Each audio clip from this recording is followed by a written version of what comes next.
Suara hujan selalu terdengar di setiap mimpi itu. Dimas berdiri di tengah kabut, di depan sebuah rumah kayu tua yang tampak sepi dan lapuk dimakan usia. Dari celah atapnya, cahaya redup menembus kabut, seperti mencoba memberitahu bahwa ada sesuatu atau seseorang di dalam sana. Di dalam mimpi itu, Dimas selalu mendengar suara seorang perempuan tua. Lembut, tapi juga terasa sedih. "Dimas, pulanglah, nak." Suara itu terdengar jelas, meski angin berdesir di antara pepohonan. Nadanya bukan menyeramkan, melainkan seperti panggilan dari seseorang yang sangat mengenalnya. Dimas mencoba berjalan mendekat ke arah rumah itu. Langkahnya pelan, tanah di bawah kakinya basah, dan setiap kali ia hampir mencapai beranda, kabut semakin tebal, seolah menolaknya masuk. Dan selalu, sebelum tangannya menyentuh gagang pintu, ia akan berhenti di depan sumur tua yang terletak di sisi rumah. Sumur itu gelap, dingin, dan entah kenapa setiap kali Dimas memandang ke dalamnya, ia merasa seolah ada mata lain yang menatap balik dari dalam kegelapan. Dan saat itu juga, mimpi itu berhenti. Selalu begitu. Setiap malam. Pagi itu, Dimas terbangun dengan napas terengah, jantung berdebar cepat. Ia melihat jam, pukul 3.17 pagi. Keringat dingin membasahi pelipisnya, dan entah kenapa, aroma bunga melati memenuhi kamar. Padahal ia tidak pernah menyimpan bunga di sana. Ia mencoba berpikir logis. Mungkin cuma kebetulan, gumamnya sambil menyalakan lampu. Tapi matanya langsung membesar, tepat di depan pintu kamarnya, tergeletak setangkai bunga melati segar. Ia memungutnya perlahan. Bunganya basah, seperti baru saja dipetik dari halaman setelah hujan. Tiba-tiba ia merasa merinding. Rasa takut yang tak bisa dijelaskan menelusup ke dadanya. Siapa yang naruh ini di sini? Keesokan paginya, Dimas menceritakan semuanya pada ibunya saat sarapan. "Ibu, aku mimpi lagi. Tentang rumah itu. Tentang nenek itu. Dan pagi ini, aku nemu bunga melati di depan kamarku." Ibunya yang semula tampak santai tiba-tiba menatapnya tajam. "Bunga? Melati?" tanyanya pelan. "Iya." "Kenapa, Bu?" Ibunya menunduk. Tangannya gemetar saat mengaduk teh. "Sudahlah, Mas, mungkin cuma kebetulan. Jangan dipikirin." Tapi Dimas tahu, dari sorot mata ibunya, ada sesuatu yang ia sembunyikan. Sesaat sebelum Dimas pergi kuliah, ibunya sempat berkata pelan, hampir berbisik. "Kalau mimpi itu datang lagi, jangan jawab panggilannya, ya nak." Kalimat itu menghantui pikiran Dimas sepanjang hari. Malamnya, Dimas berusaha tidak tidur. Ia menyalakan lampu, memutar musik, mencoba mengalihkan pikiran. Tapi entah bagaimana, rasa kantuk datang lebih cepat dari biasanya. Dan ketika matanya terpejam, ia kembali berada di tempat itu. Rumah kayu itu masih sama. Kabut masih sama. Dan suara itu kembali terdengar. "Dimas, pulanglah, nak, jangan takut." Kali ini, nenek itu muncul lebih dekat. Wajahnya keriput, namun matanya lembut, seperti menyimpan kerinduan yang dalam. Ia tersenyum, tapi di balik senyum itu, ada kesedihan yang sulit dijelaskan. Dimas mencoba bicara, "Siapa kamu? Kenapa terus muncul di mimpiku?" Tapi nenek itu hanya menatap, lalu menunjuk ke arah sumur tua di belakang rumah. Seketika, tanah di sekitar sumur itu bergetar pelan. Dari dalam, terdengar bunyi lirih, seperti seseorang menangis tertahan. Dimas menoleh ke arah nenek itu, namun sosoknya sudah hilang. Dan dari sumur itu, muncul aroma melati yang sangat kuat, sama seperti pagi tadi. Dimas terbangun dengan teriakan.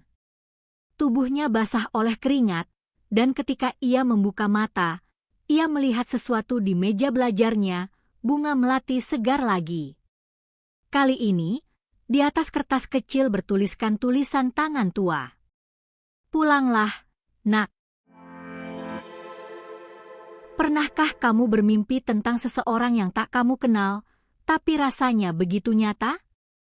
Kalau kamu pernah, tulis di kolom komentar. Siapa tahu, mimpi itu bukan sekadar bunga tidur. Jangan lupa klik like kalau ceritanya bikin kamu merinding, dan subscribe supaya kamu nggak ketinggalan bagian berikutnya. Sejak bunga melati itu muncul untuk kedua kalinya, hidup Dimas jadi tidak tenang. Setiap kali malam tiba, rasa takut bercampur penasaran membuatnya sulit tidur. Ia mulai mencatat setiap detail mimpinya di buku kecil, bentuk rumah, suara nenek, bahkan arah pohon di belakang rumah itu. Ia ingin tahu, apakah mimpi itu hanya bayangan bawah sadar atau sesuatu yang nyata. Pagi ketiga setelah mimpi itu, Dimas menemukan jejak kaki berlumpur di depan kamarnya. Jejak itu kecil, seperti milik orang tua. Tapi rumahnya tertutup rapat sejak malam, semua pintu terkunci. Ibunya tampak murung akhir-akhir ini. Saat Dimas menatapnya, ada guratan lelah dan sedih di wajah wanita itu. "Bu," panggil Dimas pelan. Ibunya tersentak, seolah sedang melamun jauh. "Ya, kenapa, Mas?" "Aku mimpi lagi semalam." "Sama persis." Rumah itu, suara nenek itu. Sebelum Dimas selesai bicara, ibunya langsung berdiri dan berkata cepat. "Jangan bahas itu lagi. Sudah ibu bilang, jangan jawab panggilannya." Suasana hening. Dimas terpaku. Ibunya jarang marah, apalagi dengan nada setegas itu. Ia tahu, ada sesuatu yang disembunyikan. Siang harinya, Dimas pulang kuliah dan mendapati ibunya sedang duduk di ruang tamu sambil memegang foto lama. Saat Dimas mendekat, ibunya buru-buru menyembunyikan foto itu di belakang bantal. Tapi ia sempat melihatnya sekilas, foto seorang wanita tua berambut putih, tersenyum, mengenakan kebaya lusuh, mirip sekali dengan nenek di mimpinya. "Bu, siapa yang difoto itu?" tanya Dimas, suaranya bergetar. Ibunya terdiam cukup lama. Matanya berkaca-kaca. "Itu bukan siapa-siapa," jawabnya cepat, lalu beranjak ke kamar. Dimas tidak percaya. Malam itu, ia menunggu ibunya tertidur. Lalu diam-diam ia mencari foto itu. Di balik bingkai kayu tua, ada tulisan tangan di belakang foto. "Untuk anakku yang hilang, Rini. Jika suatu hari kamu kembali, aku masih di rumah ini." Nama Rini adalah nama ibunya. Tubuh Dimas gemetar. Jadi benar, nenek itu bukan sekadar mimpi. Ia ada. Dan yang lebih aneh, rumah di foto itu sama persis dengan rumah yang selalu ia lihat dalam mimpinya. Hari-hari berikutnya jadi semakin aneh. Setiap malam, jam 3 pagi, terdengar suara ketukan lembut di jendela kamarnya. Saat dibuka, tak ada siapa-siapa, hanya bau melati yang semakin kuat. Dimas mulai merasa bahwa nenek itu sedang mencoba menyampaikan sesuatu. Sesuatu yang penting. Suatu malam, Dimas memberanikan diri. Begitu suara itu datang lagi, ia berdiri di depan jendela dan berkata, "Kalau kamu benar-benar ada, tunjukkan di mana aku harus mencarimu." Sekejap, lampu kamarnya berkedip. Udara jadi dingin, dan di kaca jendela, perlahan muncul embun membentuk tulisan samar. Gunung Putih. Tulisan itu hilang seketika begitu Dimas berkedip, tapi ia sempat menyalinnya di buku catatannya. Keesokan harinya, ia menceritakan semuanya kepada ibunya. Namun kali ini, ibunya justru menangis. Ia memeluk Dimas erat dengan suara parau. "Mas, jangan ke sana. Tolong, jangan pernah ke tempat itu." "Kenapa, Bu? Apa yang sebenarnya terjadi?" Tapi ibunya tidak menjawab. Ia hanya terisak dan berkata lirih. Karena di sanalah ibu kehilangan dia. Dimas terpaku. Kata-kata itu menghantam dadanya seperti petir. Ia menatap ibunya lama, lalu berkata pelan. "Berarti, nenek itu bukan cuma mimpi, kan?" Ibunya tidak menjawab, hanya menunduk, air mata menetes ke lantai. Dan malam itu, untuk pertama kalinya, Dimas merasa bahwa mimpi itu adalah panggilan dari masa lalu keluarganya sendiri. Saat ia menatap bunga melati di meja, tercium aroma yang sama seperti di dalam mimpi. Tiba-tiba, dalam hatinya, muncul perasaan aneh, campuran antara rindu dan ketakutan. Dan entah mengapa, ia tahu bahwa satu-satunya cara untuk memahami semuanya adalah dengan mendatangi tempat yang disebut Gunung Putih. Ia tidak tahu apa yang menunggunya di sana. Tapi satu hal pasti. Nenek di dalam mimpi itu bukan sekadar ilusi, dia nyata dan sedang memanggilnya pulang. Sejak malam itu, kata-kata Gunung Putih terus bergema di kepala Dimas. Ia bahkan mendengarnya samar-samar saat sedang sendiri, seperti bisikan halus di telinganya. "Gunung Putih, pulanglah, Nak." Ia tahu, apapun arti dua kata itu, semuanya berawal dari sana. Beberapa hari kemudian, Dimas mencari informasi di internet, di peta, bahkan bertanya ke beberapa teman yang hobi traveling.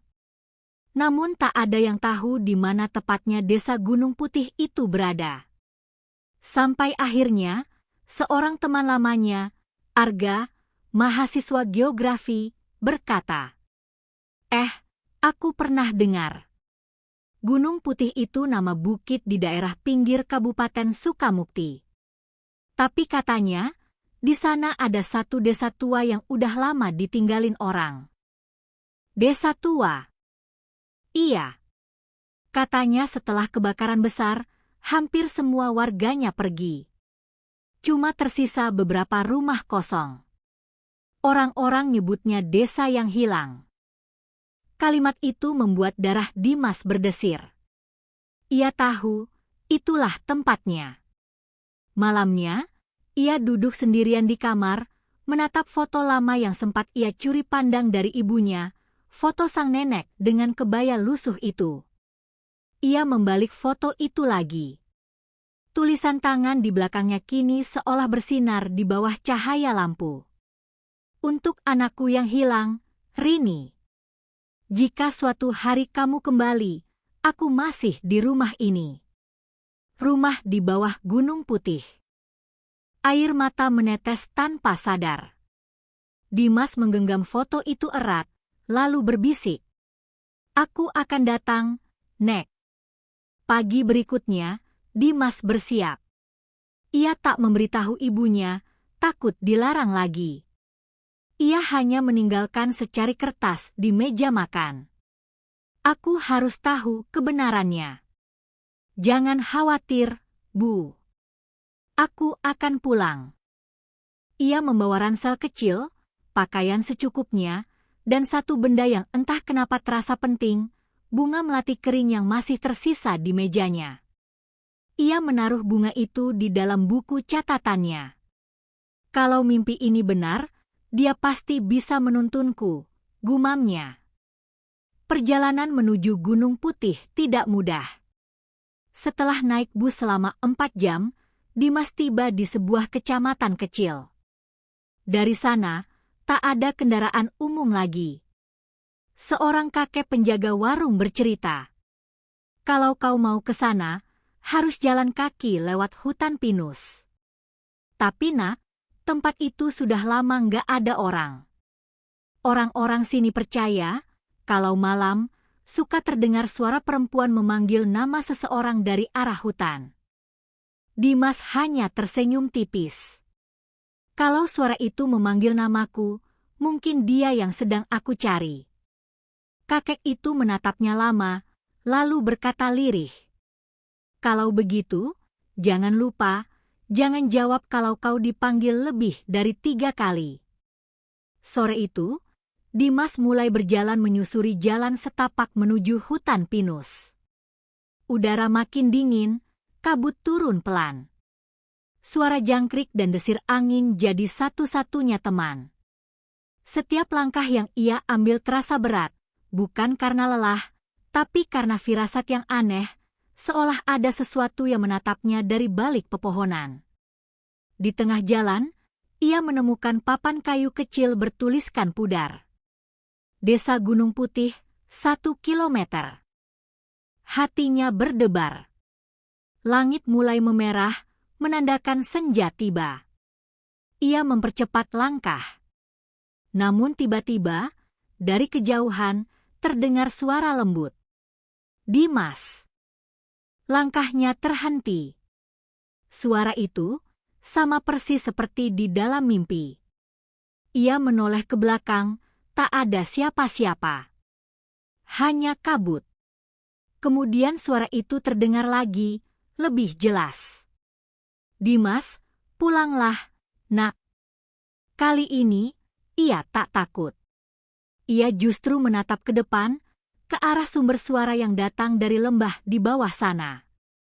Dan di balik kabut tipis itu, samar-samar terlihat atap rumah kayu tua, rumah yang selalu ia lihat di mimpinya.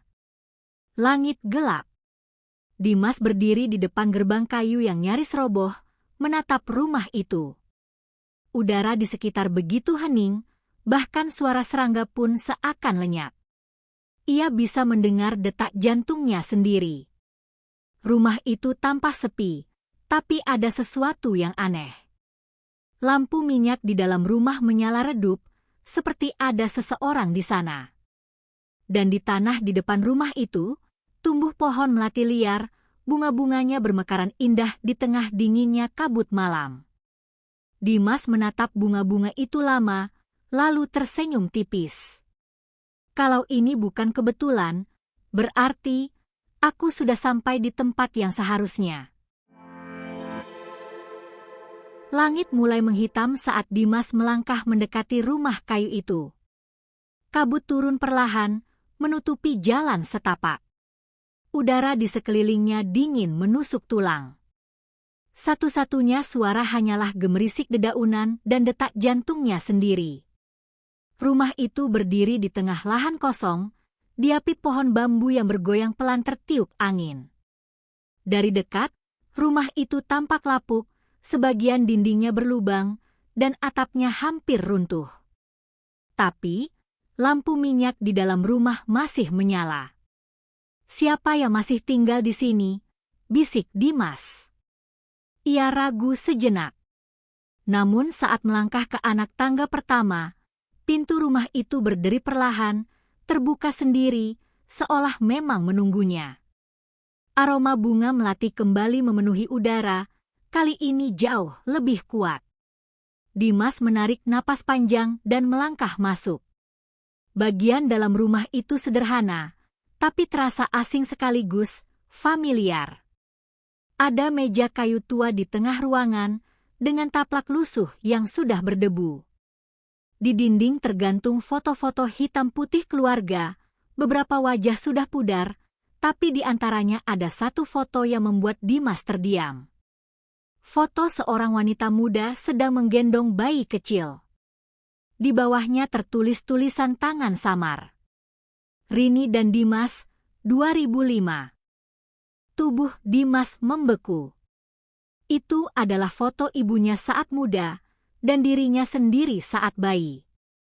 Tapi bagaimana mungkin foto itu ada di rumah yang bahkan ibunya bilang sudah lama ditinggalkan?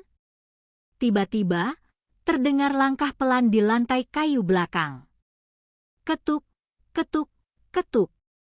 Langkah itu semakin mendekat. Dimas menahan napas, menoleh perlahan ke arah koridor gelap di belakang rumah. Dari ujung koridor, terlihat bayangan seseorang berjalan tertatih. Siluet seorang perempuan tua dengan rambut panjang beruban. Ia mengenakan kebaya putih lusuh dan membawa lampu minyak di tangan. Dimas. Suara itu lembut, penuh kasih, tapi membuat seluruh tubuh Dimas merinding. Nek?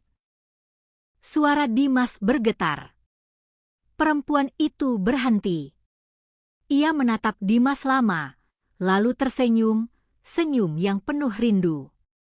Kau sudah datang, Nak.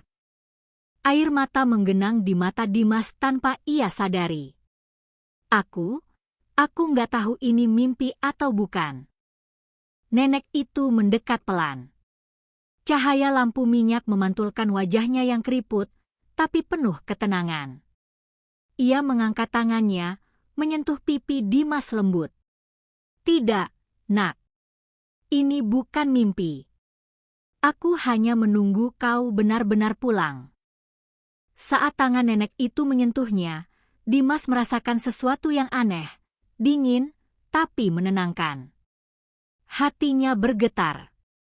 Ada perasaan damai, seolah semua rasa takutnya menghilang. Tapi sebelum ia bisa bicara, terdengar suara ketukan keras dari luar rumah. Duk, duk, duk. Lampu minyak bergoyang. Dimas menoleh ke arah jendela, kabut semakin tebal, dan dari balik kabut itu, terdengar suara lirih menangis. Jangan keluar, Nak, kata nenek itu cepat. Apa yang terjadi, Nek? Dia tidak suka ada yang datang lagi ke sini. Dimas menelan ludah. Siapa dia? Nenek itu menunduk, lalu menatap ke arah sumur tua di luar rumah yang terlihat samar di balik jendela. Kau akan tahu di sana. Hening. Suara tangisan di luar berhenti. Nenek itu perlahan berjalan ke arah meja, mengambil sesuatu dari laci kayu, lalu menyerahkannya pada Dimas. Sebuah kalung tua dengan liontin bulat. Kalung itu berkarat, tapi di dalam liontinnya tersimpan foto kecil seorang bayi dan perempuan muda, foto yang sama seperti di dinding tadi.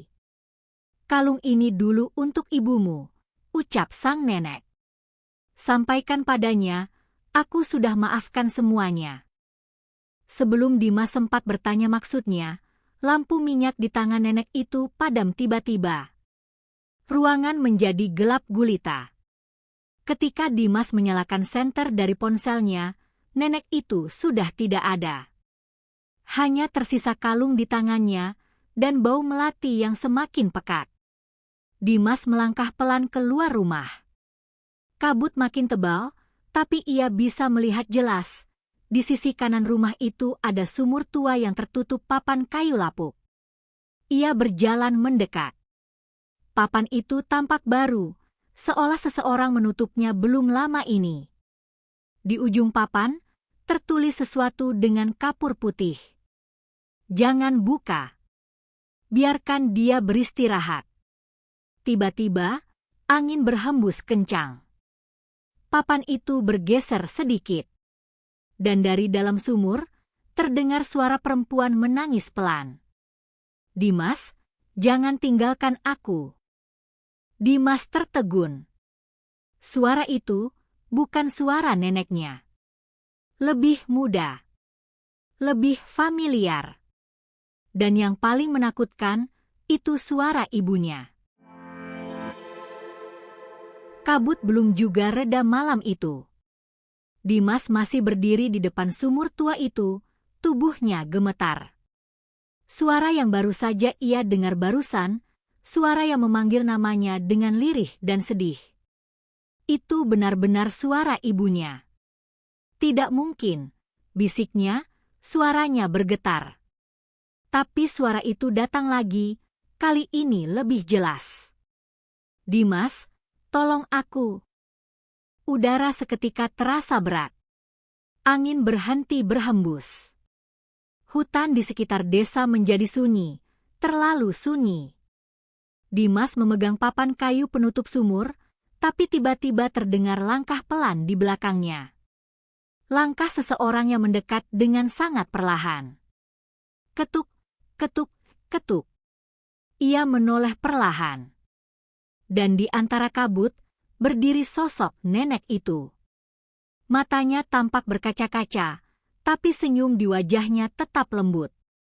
Nenek. Dimas, jangan buka sumur itu, nak, kata neneknya pelan tapi tegas. Kenapa? Tadi aku dengar suara ibu dari dalam. Itu bukan ibumu. Dimas terpaku. Apa maksud nenek? Sang nenek menatap ke arah sumur lama itu lama sekali, lalu berkata lirih.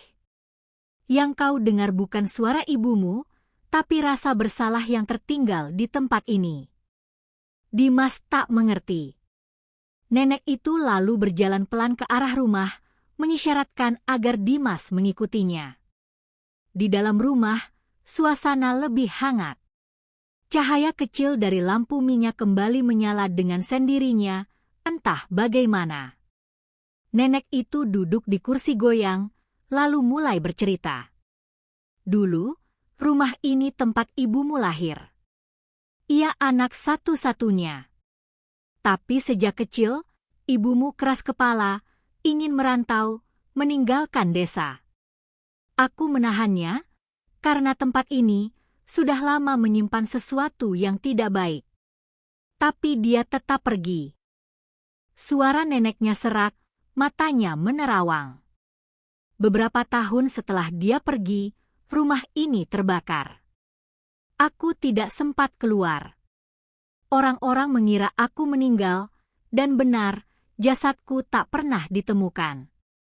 Tapi jiwaku tertahan di sini, menunggu anakku, berharap dia pulang. Dimas menunduk, air matanya mulai menetes. Jadi, nenek sudah meninggal waktu itu? Neneknya mengangguk pelan. Tapi aku tidak tenang, nak. Karena ibumu tak pernah kembali. Dan lebih dari itu, sumur itu bukan sumur biasa. Nenek itu bangkit dari kursi, berjalan ke jendela, menatap ke arah sumur. Dulu, waktu kecil, ibumu sering bermain di sana. Sampai suatu hari, dia tanpa sengaja menjatuhkan sesuatu yang sangat penting, kalung yang aku berikan padanya.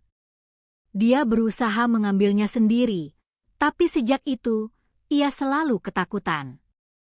Ia bilang, dari dalam sumur, ada suara yang menirukan suaranya sendiri.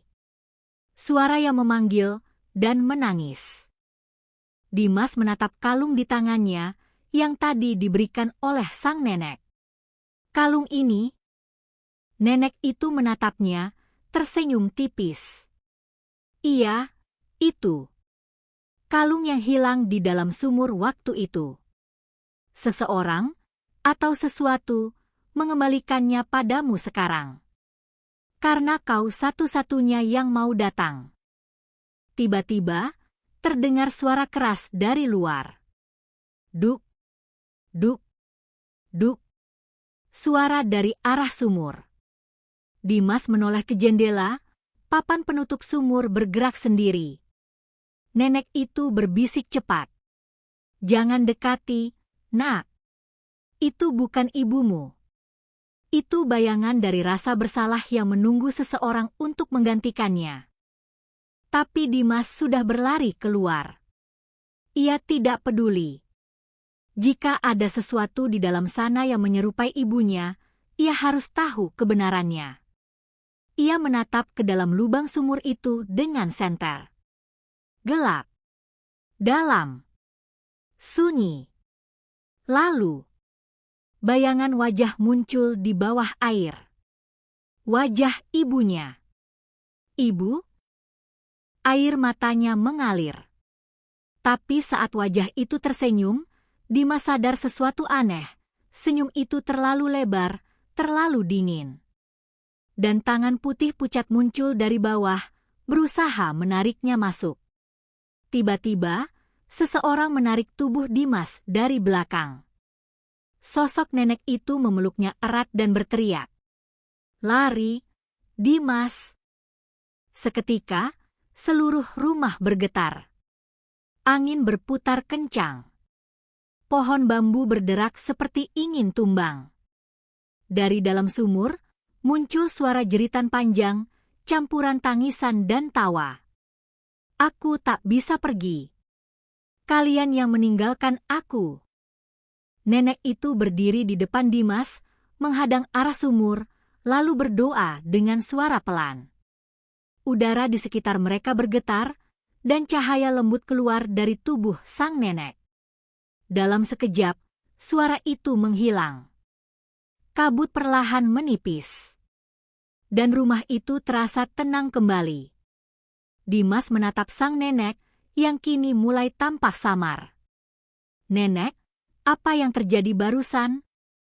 Neneknya tersenyum lembut, air matanya jatuh. Yang di sumur itu adalah bayangan dari masa lalu ibumu, rasa bersalah dan ketakutan yang dia tinggalkan di sini. Sekarang, semuanya sudah selesai. "Nenek, jangan pergi," ujar Dimas dengan suara bergetar. Sang nenek mendekat, menyentuh wajahnya satu kali lagi. "Terima kasih sudah datang, Nak. Sampaikan pada ibumu, aku sudah memaafkannya. Dan terima kasih karena kau mau pulang." Tubuh sang nenek perlahan berubah menjadi cahaya putih yang lembut. Cahaya itu mengelilingi Dimas, menenangkan hatinya. Dan dalam sekejap, sosok neneknya lenyap, meninggalkan keheningan dan bau melati yang perlahan memudar di udara. Dimas berlutut di depan sumur itu, menatap kalung tua di tangannya. Ia tahu, sudah waktunya kembali. Tapi sebelum pergi, ia menatap rumah itu sekali lagi, rumah yang kini benar-benar sunyi. "Aku janji, Nek, aku akan sampaikan semuanya." Pagi itu, kabut sudah menghilang. Burung-burung terdengar kembali bernyanyi, seolah tidak pernah ada badai semalam. Dimas terbangun di dalam rumah neneknya, tapi kali ini, rumah itu tidak lagi gelap dan suram. Langit-langitnya tampak bersih, dindingnya cerah, bahkan aroma bunga melati memenuhi ruangan. Ia bangkit perlahan, menatap sekeliling.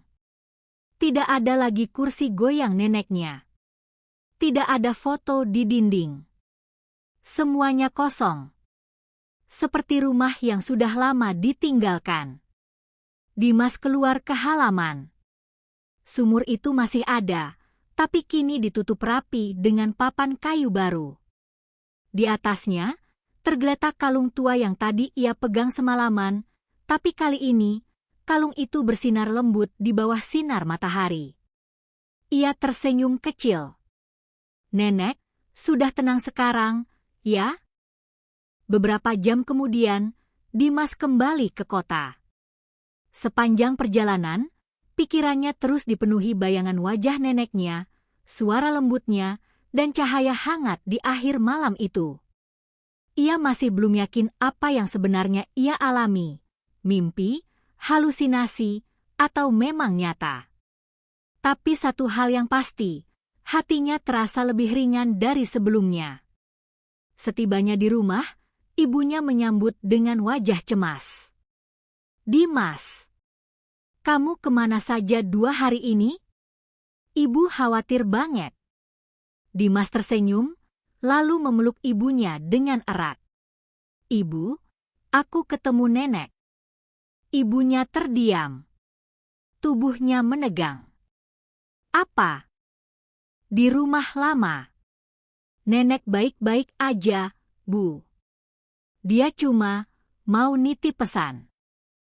Air mata mulai mengalir di wajah ibunya.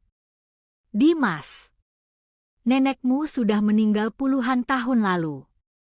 Rumah itu bahkan sudah lama terbakar, Nak. Kamu pasti salah lihat.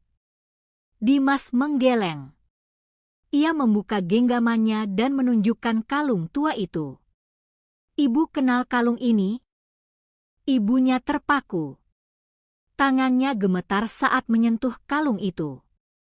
Ini kalung yang hilang waktu ibu masih kecil. Nenek yang buatkan, tapi ibu menjatuhkannya ke sumur di rumah lama itu. Kamu dapat dari mana? Dimas tersenyum pelan. Nenek yang kasih, Bu. Dia bilang. Aku sudah memaafkan. Ibu Dimas menutup mulutnya, menahan tangis. Tubuhnya bergetar hebat, lalu ia menangis di pelukan Dimas. Selama ini ibu nyesel, Mas. Ibu pergi waktu rumah kebakaran itu, ninggalin nenek sendirian. Ibu pikir dia nggak akan pernah maafin. Dimas memeluknya lebih erat. Sekarang nenek udah tenang, Bu. Dia cuma pengen ibu tahu itu. Tangisan mereka perlahan berubah menjadi keheningan penuh kelegaan. Cahaya matahari masuk lewat jendela, memantul lembut di permukaan kalung yang kini tergantung di leher ibunya. Malamnya, sebelum tidur, Dimas melihat sesuatu yang aneh. Di meja dekat jendela, tergeletak foto lama yang entah dari mana datangnya, foto neneknya, tersenyum sambil memegang kalung yang sama. Di belakang foto itu, ada tulisan kecil dengan tinta yang mulai pudar. Mimpi adalah cara jiwa berbicara. Bila kata tak sempat terucap. Dimas tersenyum, air matanya jatuh perlahan.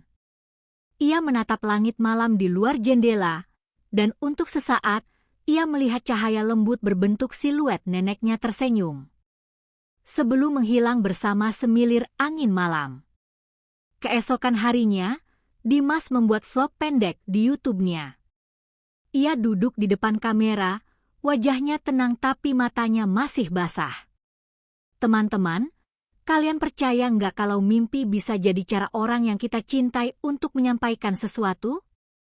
Aku baru ngalamin sesuatu yang bikin aku sadar, jangan pernah abaikan mimpi yang terasa nyata. Mungkin, itu bukan cuma mimpi.